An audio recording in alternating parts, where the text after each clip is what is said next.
تضرب، قلت لكم قسما بالله تذكرون قلت لكم بحياتي ما قاسم على شيء، ولكن اقسم لكم بالله العظيم ايران ستضرب وستدمر. تتذكرون هذا الكلام لو لا؟ قلت لكم بحياتي ما احب اقسم ولا قسمت على شيء، ولكن اقسم لكم بالله ايران ستضرب، وضربت ايران.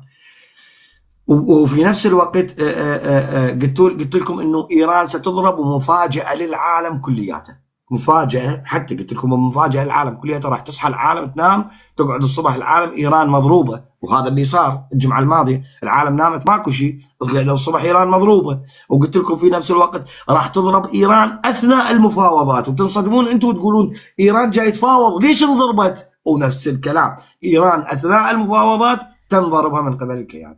ابدا صدقني ما اتكلم كلمه وما تطلع من لساني كلمه اذا مو انا دارسها 100%. ما اقول لك انه اني كل اللي قلته لازم يصير، لانه انا مو عراف ولا اني نبي، اني بشر اغلط، بشر واغلط، ولكن لحد الان